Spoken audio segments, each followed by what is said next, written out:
Écoutez, je ne viens pas être juge, je ne viens pas juger quelqu'un, non.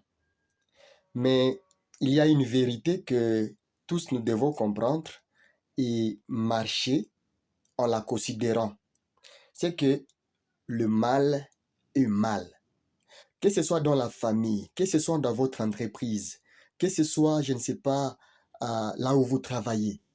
Quelque chose qu'on qualifie de mauvais, quelque chose qu'on qualifie d'immoral, elle va le rester. Peu importe les arguments que vous pouvez apporter pour couvrir cela, eh bien, quand vous commettez la chose là, c'est mauvais. Ah oui, c'est mauvais. Peut-être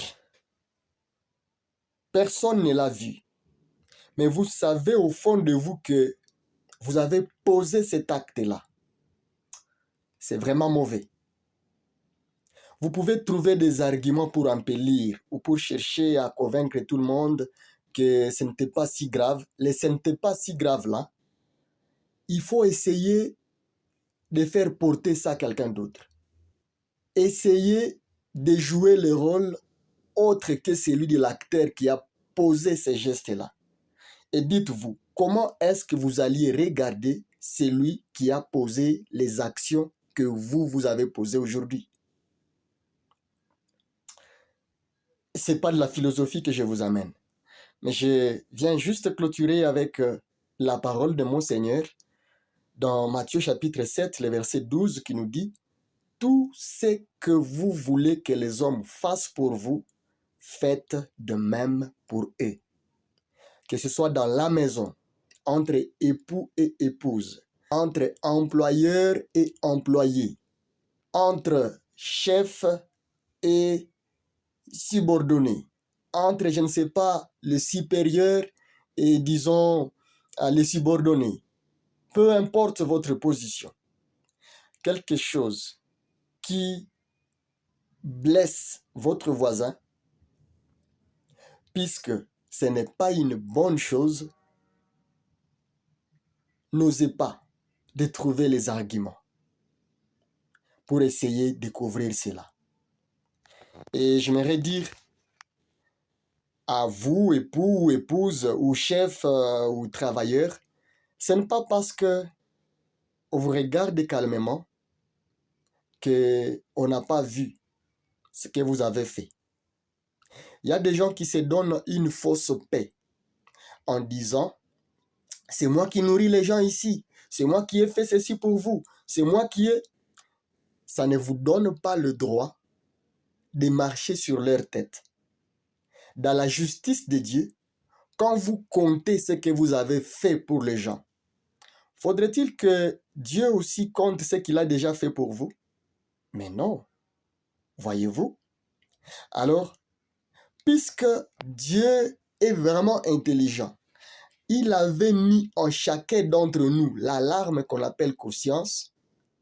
Dans cette alarme-là, l'alarme qui est dans chaque humain, il faut que cette alarme puisse fonctionner. C'est du fond de mon cœur que je vous partage ce message. Il faut que l'alarme de la conscience soit réveillée en nous, en chaque être humain, pourvu que certains arrêtent de marcher sur les autres, pourvu que nous puissions éradiquer le mal au milieu de nous. Certains iront jusqu'à dire « les lois sont faites pour le faible ». Et d'autres diront « eh bien, la grâce de Dieu surpasse tout ça ». Ah oui.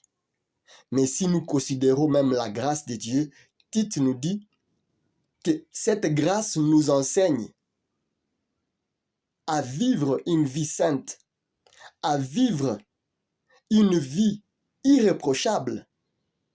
Et c'est Paul qui va encore enrichir cette idée en disant « là où le péché a abondé, la grâce a surabondé. Mais pécherions-nous pour que nous soyons chaque jour bénéficiaires de cette grâce? Serons-nous chaque jour souillés pour que nous puissions faire appel à la grâce de Dieu? » Il a dit loin de là. Je pense que ce message vient parler à quelqu'un.